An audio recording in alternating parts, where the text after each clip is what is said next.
For legal reasons, everything I'm about to say is alleged.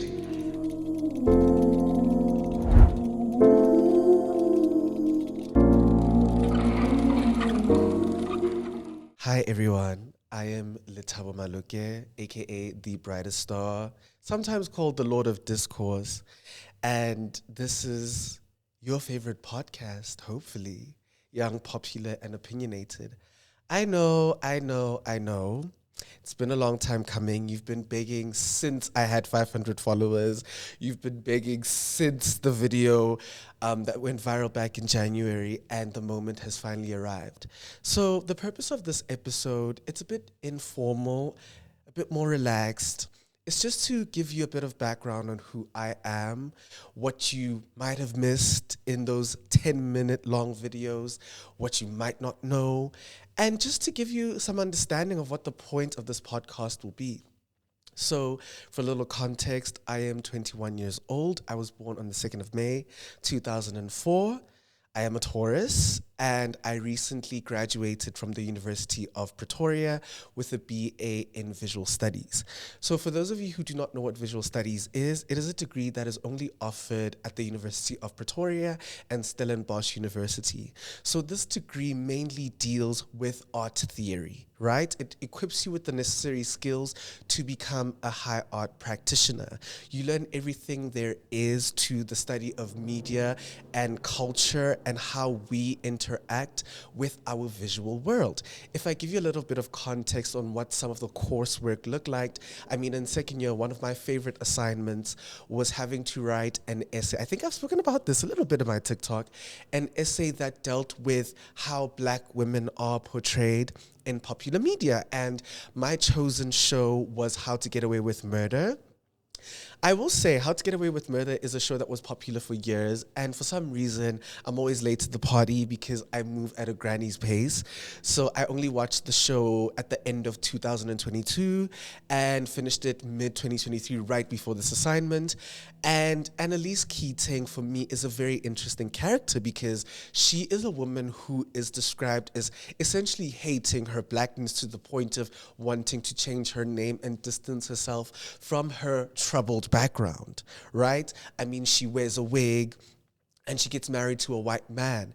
And how she's positioned as a character, it's to say that, you know what, this woman is in constant need of white validation. She is framed as cold, as, I don't know, very typical stereotyping of Black women. And so that is some of the stuff that we dealt with. And another task that I really enjoyed was for a module called Community Arts in Practice. And essentially this module, I don't know, it equipped us with skills to put our, I guess, degree into practice, but with a marginalized community. And we were paired with the South African Association of the Blind, and we were partnered with a few visually impaired students from the university itself, and we curated an art exhibition experience for them at one of UP's museums. This was a very enriching task for me because I think it illuminated the ways in which I guess, wasn't aware of my own privilege as a able-bodied, sighted person,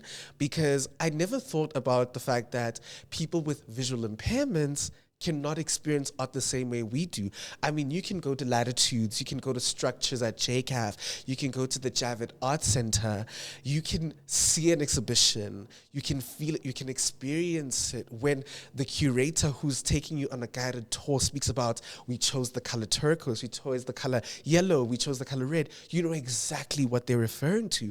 And I think I'd never thought about the fact that blind people do not have such a simple experience. So for me, that's when I really fell in love with my degree, because I think the first year I wasn't sure if I had made the right decision, because I was initially accepted for psychology and visual studies and chose visual studies and at UP. But then when we reached that point in my academic career, I became sure. I was like, this is my calling, this is my passion.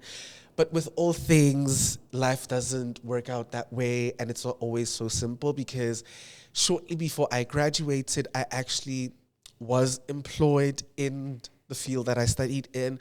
I worked as a curatorial and research assistant, but as an intern. And I think for the most part, I enjoyed it.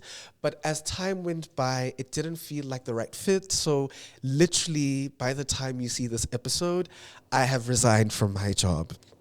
And for a lot of people, it is a very, I guess, very conflicting thing. A lot of people are going to be confused and are going to question why I made that decision. But for the most part, it was affecting all the things that I really liked about myself. I think I became very angry. I was demotivated. I don't think that my creativity was being utilized in the way that I wanted it to be. I wasn't growing. You know, an internship, the whole purpose of it is for you to grow. It's for you to learn these skills. But I just felt overworked. I felt a little bit exploited. But more than anything, it just wasn't for me. I wasn't enjoying making content anymore. I was experiencing so many creative blockages. I was always sad. A place that meant so much to me because it's also a place that I for one, credit to a lot of my development. I used to go to the film club there. I used to go to workshops that were meant for queer people there.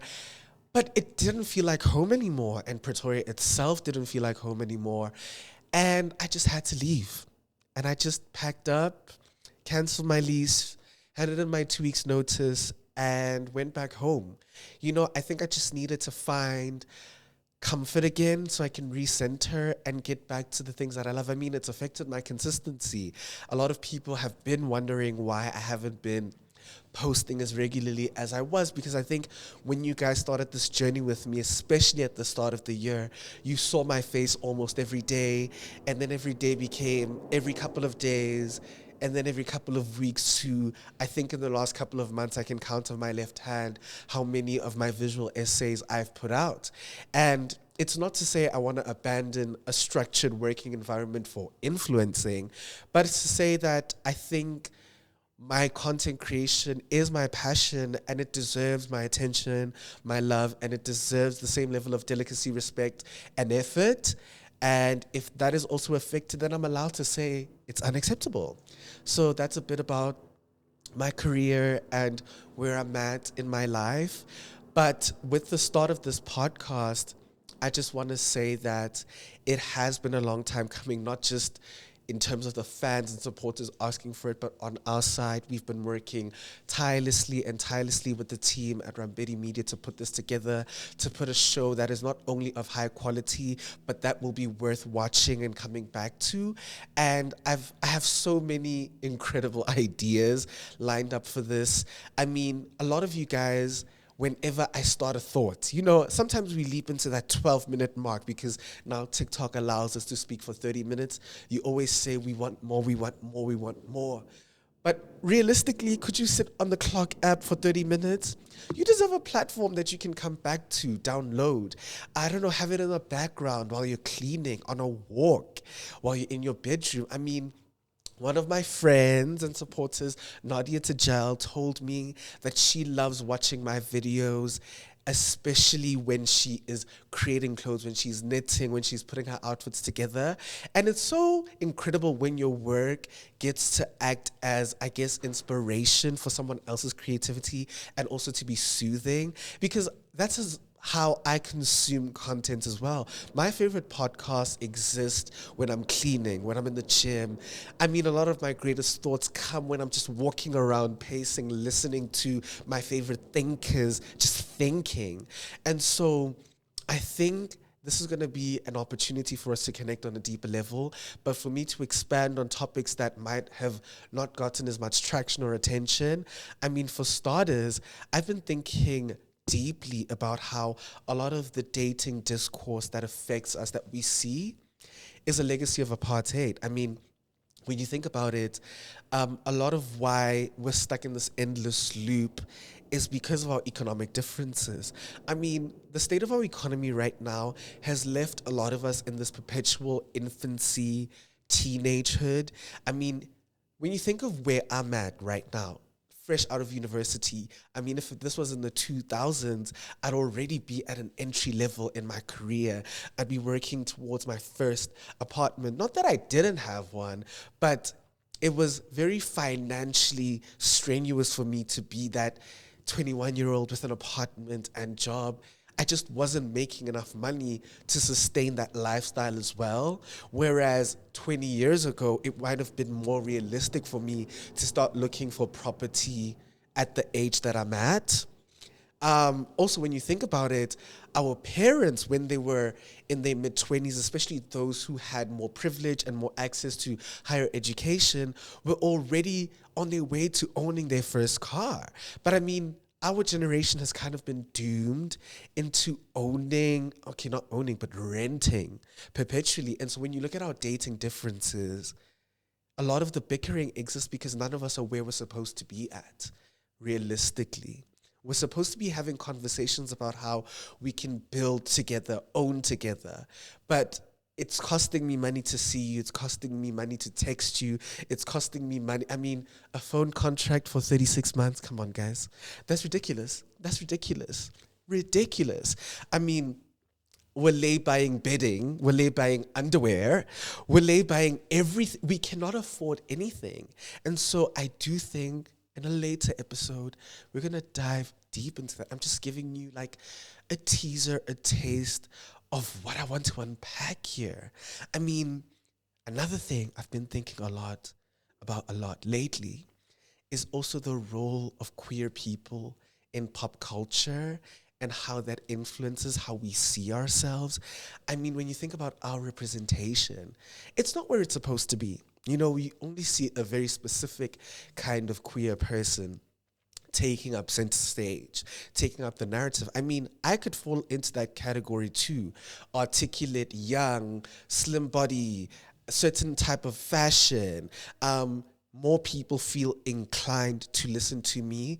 But if I wasn't this well put together and I was presented in a certain way, if my queerness was a bit too much, would you be willing to lend me your ear? I don't know. Would I be willing to lend that same person my ear, or would my biases about who's deserving of my time, whose articulation is deserving of my ear, would that influence it? You never know. So these are just a few, very few, of the things that I want to talk about in this podcast. And I'm just so grateful that you guys will be on this journey with me. What else can I say about myself? Okay, enough about that. Let me get back to me. So I know a lot of people are always curious about what do I watch? What do I read? What informs my ideas? So a lot of people might be surprised to find this out, but I really love fiction. You know, I have a friend, Luyanda, she always says, have you guys noticed that people who read very carefree things are so smart? And the people who are always pretending to be deep and reading deep things can't form coherent thoughts? That's how I feel too, because I think in my primary years, all I did was obviously read at a very basic primary level, like everyone else, Your Diary of a Wimpy Kid, that, and so forth. But when I started high school, I became super obsessed with Percy Jackson. So my Rick Riordan stands, my fantasy girlies were so up right now. I read the whole thing and I've recently fallen back in love with it because I realized that last year I was reading and consuming a lot of very heavy things that I think made me, I don't know, it wasn't making me unhappy per se, but I was in my head a lot. You know how Amahle always says, I'm tired of learning, I'm tired of discovering, I need a break. And so I fell in love with Magnus Chase. Obviously, it's slightly different because instead of Greek mythology, it's like Norse mythology. And Magnus is a son, he's a demigod, he's the son of Frey, the god of fertility, the summertime, healing and peace. And so I think this might sound weird, but like, whenever I imagine how if it were to be adapted into a film, I always assume that Magnus would be black, which is obviously unrealistic because Frey is a blonde god. But also, guys, if Magnus was a character, I would play him.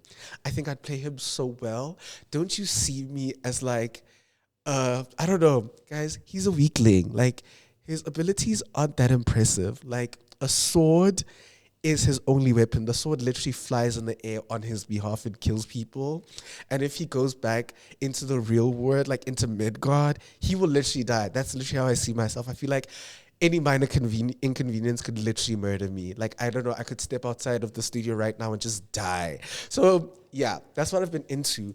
But I've also read a lot of queer theory, and I think later on we're gonna need to like form a book club or like a newsletter or some way or an episode where we just discuss literature. I'm gonna name some of my favorites, right? So I've read Boy Kissing Boy, and I think that was the first proper queer novel that I ever read in my entire life. I don't remember it quite well because I read it when I was about 14 or 13, actually. But I just remember it dealing with grief, overcoming homophobia, and finding your chosen family. So I just remember crying at the end of that book. And it was what sparked my interest into queer like novels and queer fiction. Immediately after that, I remember reading Every Day by David Leviathan. And Every Day is about this character called A who essentially wakes up as a different person, right? And that book, I don't want to say it radicalized me, but I think it definitely taught me how to be more empathetic and sympathetic because A woke up as a different person every day. One day A woke up homeless. One day A woke up as an orphan. One day A woke up as a woman in an abusive relationship. One day he woke up as an alcoholic. He woke up as all these different people until once he settled into an identity, but he was craving one that he had already lived. And it made me realize, when I was younger, before I had the concept of the fact that it's your life, you live your life every day, I remember telling my mom, because like I have a wild imagination. I was like to my mom, why is it our life every day? It's just me, you, and Coco, and this is all I see every day. I wonder what other people are doing. I wonder what other people are experiencing. And I think that was the first time I ever encountered the concept of, ain't no such thing as a life better than yours, because it made me realize that you crave someone else's situation when, if the tables were turned, you're the one who's in a better position. And also, it was the first book that had a very subtle, like underlying queer element without it being so overt. And I really enjoyed that. And then the rest of them were mainly romance queer novels. Like They Both Die at the End. It's literally, sorry guys, not They Both Die at the End. History Is All You Left Me. They Both Die at the End obviously deals about grief, but I'm talking about a completely different book, but that one is cool too. History Is All You Left Me details this very young couple where one passes away. And essentially the book is about how he retells the story of their romance. And then at the end, talks about how he's chosen to keep him alive by reminiscing on those positive memories. Again, dealt with grief very early. And it knocked me very hard. Like I had no business reading that at 15. Two big concepts, very big concepts for a little boy like me. And then I read the series called What If It's Us? And this is essentially same theme where this very young queer couple moves to New York. They meet at very different points in life. One is struggling through high school. The other one is very early in his journalism internship, if I remember correctly. If I'm getting it incorrect, I apologize. And again, detailing love, young love, the highs and lows, the things that make it confusing. And then obviously they break up, and then they spend the whole of the second book acting like they've moved on, and then ultimately they get back together. Very cliche. But then when I got to university, what I started consuming became very mature. It became very different. I started developing an interest into writers like James Baldwin, right? He wrote this incredible book called Giovanni's Room, which essentially details homosexuality in a very older context, because I think a lot of the books that I've read are from this very idealized version of queerness, where we're all living in this utopia where our government, our peers, our community is all accepting, and it's written from very white and very, I guess, perfect narratives. It's these white privileged boys with these very slim bodies, this perfect hair. But this is a story about this man who leaves America, goes to Europe, falls in love with another man. And in this context where the concept of homosexuality wasn't even a thing, you know, it's like, it's this thing that you can't even fathom. This book really opened my eyes to how far we've come and how our forefathers, the people who fought for us, have really worked tirelessly for people to live in their truth. I mean, imagine living in a timeline where you're so deeply in love with a person of the same sex, but ultimately you're going to end up marrying a woman with this person's full knowledge. And this book is so complex because one of them ends up becoming a murderer. We don't know if this is because of suppressed rage. It's their identity, all of these things clashing, exploding at once. Oh my gosh. Like, what an incredible book.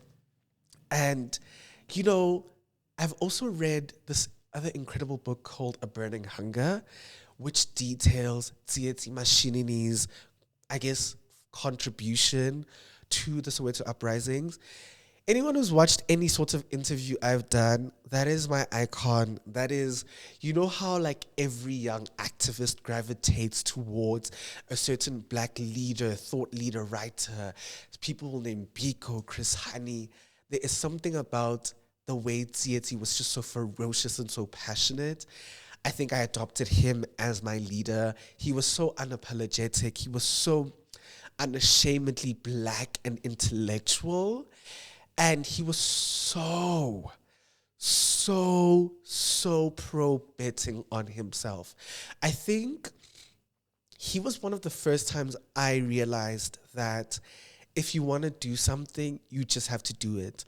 Do it late, do it imperfectly, do it alone, do it with 3 other people. Do it. He faced so much adversity. I mean, we all know that he had a very unfortunate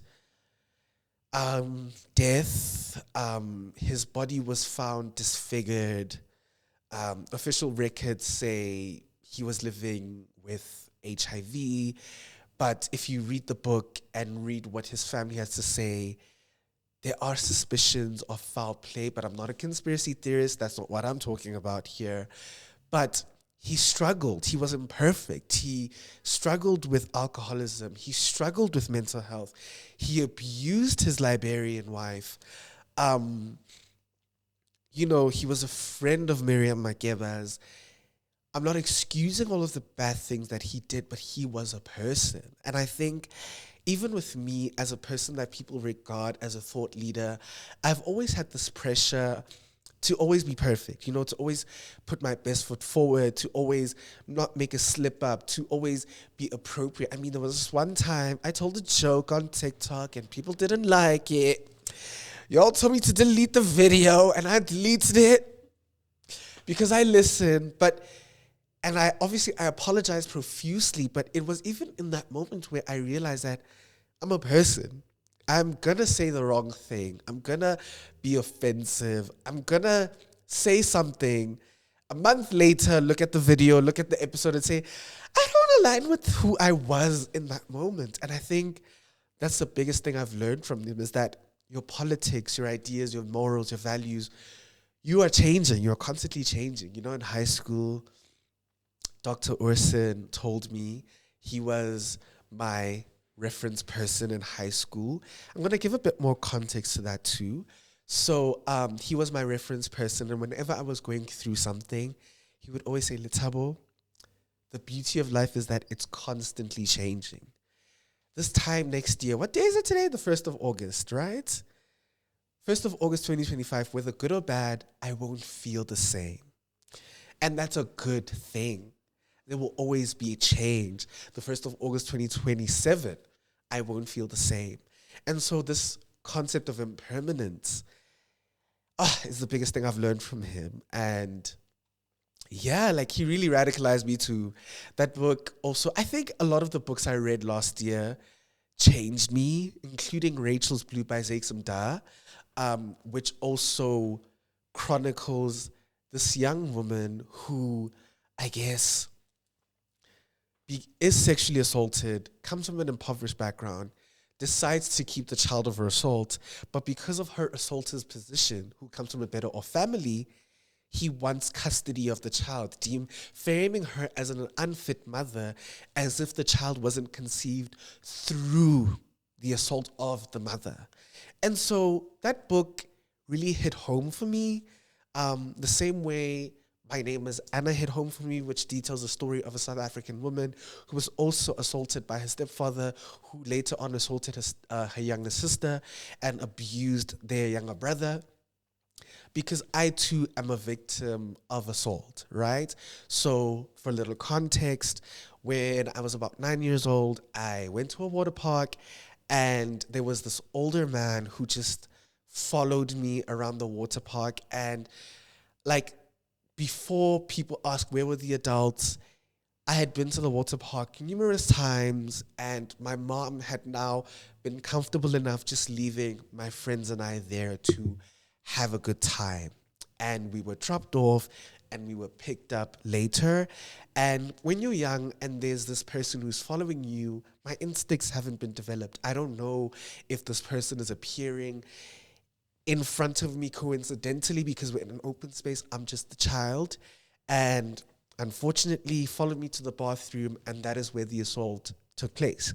And I didn't speak about it for many years because I think my trauma had shoved it far down my brain, and I never realized how many parts of my life it was affecting.